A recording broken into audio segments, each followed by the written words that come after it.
What's up everybody, Coach Mills here, coming at you with a brand new Halo Infinite video. And in this video, we gotta talk about a problem. And it's plaguing the comment section, the Reddit threads, and it's the time to kill problem. Now I'm gonna be honest, the time to kill in Halo is a lot higher than many of the games you might be used to, whether it's Call of Duty or Valorant or anything in between. But a high time to kill allows the superior skilled player to consistently get value again and again, fights mode, and instantly, giving you more decision making as far as how to outplay the enemy or even disengage. But if you don't know these specific strategies, I know why it can be very frustrating and you feel like you can't kill anyone no matter how many bullets you pour into them. So let's break down all the big factors that you need to consider in order to fix this time to kill problem, and then you're going to be slaughtering people left and right. So let's jump right in. Now, the first thing that you need to think about when you think about Halo is that regenerative shield. Now, as a general rule of thumb with the BR, if you hit every single bullet into the enemy, the second bullet in the fourth burst will break that shield, meaning if you hit every single bullet, you'll be able to headshot an enemy with that final bullet, killing them.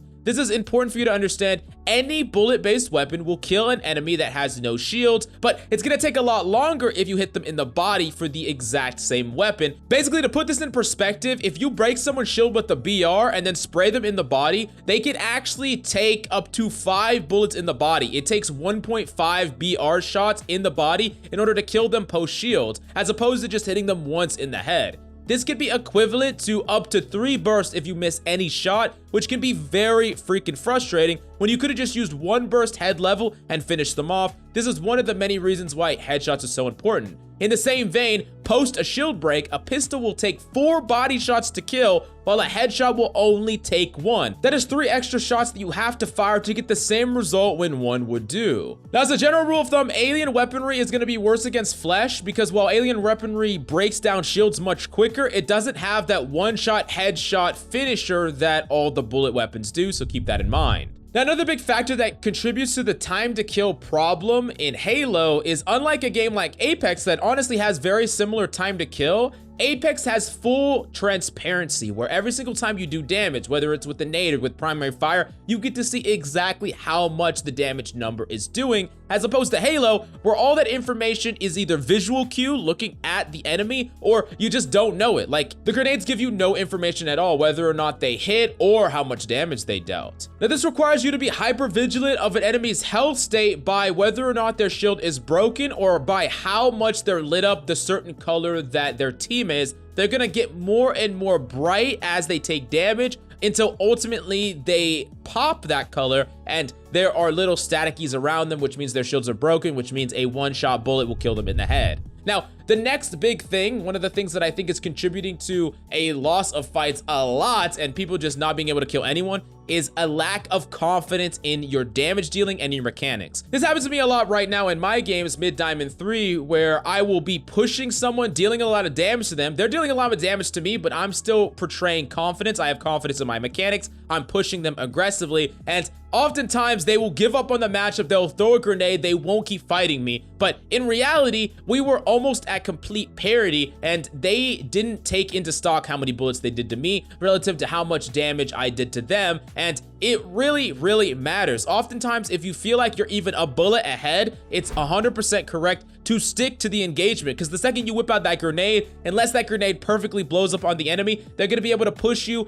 You're basically giving up the duel right then and there because you're putting away your weapon, and you're going to completely lose the matchup. Now, there's going to be a really big aiming improvement guide next, so we're going to make sure to cover in depth how to improve your mechanical skills. So if you want that, definitely smash the like, subscribe, so you don't miss out on that video coming soon. Now, the fourth thing that I think is incredibly important for actually confirming kills is making sure that you pressure enemies and don't allow them to heal. Unlike a game like Apex or just a lot of other games, if an enemy is just not taking fire for a certain amount of time, you let them leave your LOS for too long, or you're not constantly pressuring them, they will be able to heal back to full. This is so damn important, and one of the big things that you are not doing is you are not pressuring at an enemy that is just barely hiding out of your LOS. Let me give you a common scenario. A guy is running through the open and you shoot him twice and then he hides somewhere. Maybe it's behind a corner, or maybe it's behind just a structure in the middle of the open. Doesn't matter where it is, but he's hiding and you can't see him anymore. What you have to do is actually flush him out of that area. So you use a grenade and you throw it specifically right behind that obstacle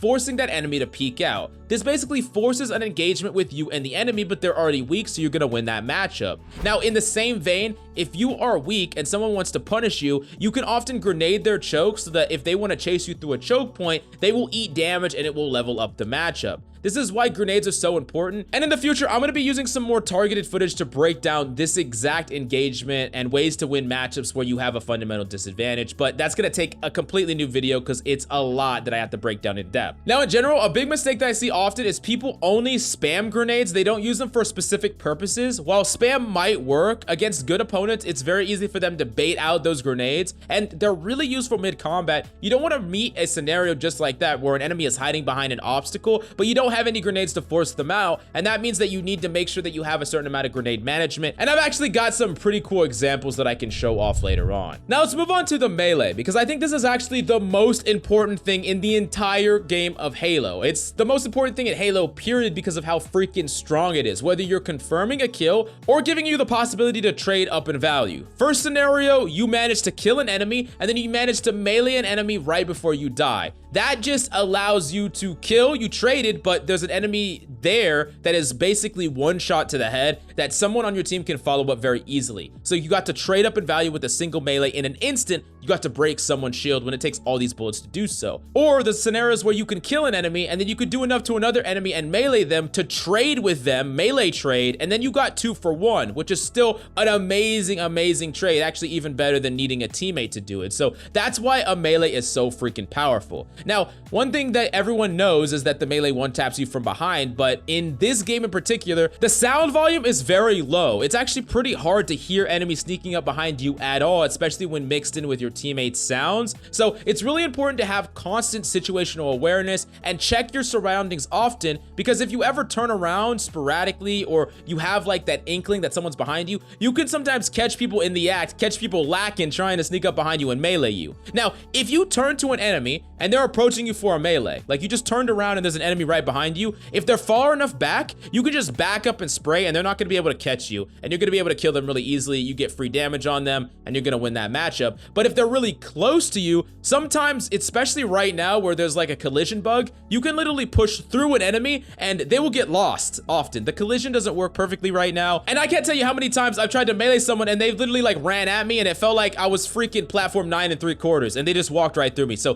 definitely use that tip to get some free value and actually win a matchup. But of course, I'll be updating this as patches come out. If it's a bug, I'm not entirely sure if it ever gets patched out or whatever. Now, another really important thing that people don't understand about melee is melee will also kill when someone's shield is not freaking broken yet. Yes, melee will always break the shields, right? But it actually doesn't need someone to be shieldless in order to kill them. It's actually enough to just 2-burst someone in the body and you can still kill with the melee. You heard me right. 6 bullets with that BR is all it takes for a person to be injured enough for them to get one tapped with the melee. That is incredible. However, if you miss even one of those bullets, then it's not going to be enough for you to one tap them in the body. But this is just crazy because imagine this scenario. Imagine an enemy is chasing you, you're 1 HP. You jiggle the door, you spray them once in the body. It could be anywhere in the body. You spray them in the body. They come around the corner, you spray them again in the body and you melee them, they're dead. That's it. You won the matchup. You could have been at 1 health. You jiggled the door so they didn't have a chance to shoot back at you, and then as they approached the door and swung around it, you shot them and meleeed them and won the matchup. That is so freaking powerful, and it's really important to get a feel for when an enemy can die to a melee because it's far before their shields are getting cracked. Now, in addition to this, it is incredibly important for you to stop doing these things. Stop getting an enemy to 1 HP and trying to go in to confirm the kill only for them to melee you when you could have killed them with a grenade or fire. Now you were at 1 HP, you killed them, sure, but you're gonna get traded out by someone super easily.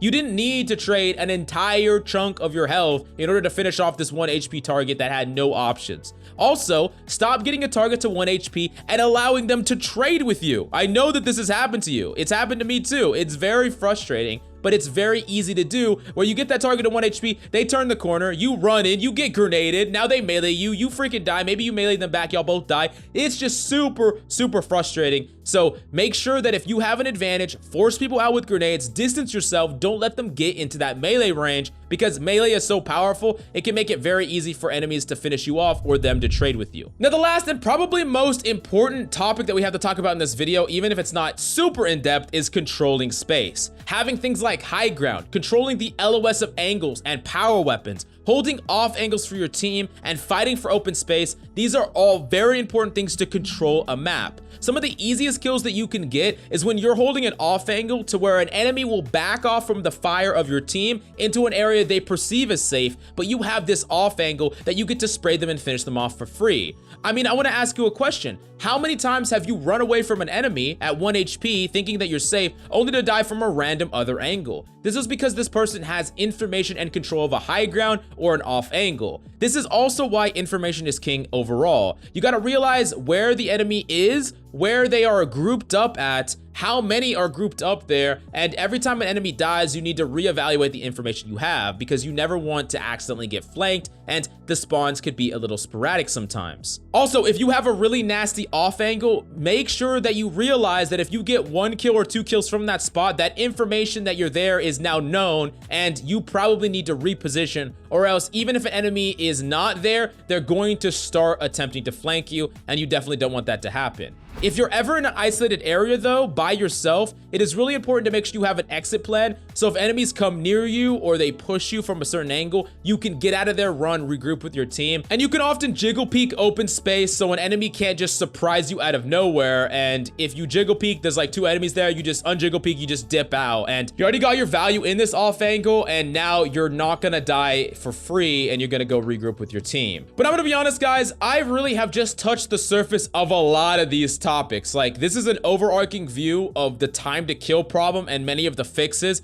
but almost every single one of these topics, the controlling space, the mechanical skill, the pressuring enemies, the grenades, they could all have their own video, and I'll be doing these all in depth because I want to make sure that you fully understand how to absolutely dominate your opponents, and we're going to be breaking that down. So make sure you smash the like and subscribe so you don't miss out on any of the future content, and let me know if you have any questions down below. I want to thank y'all for subscribing to this channel. It really means a lot to me. I love y'all faces, and I'll see you next time.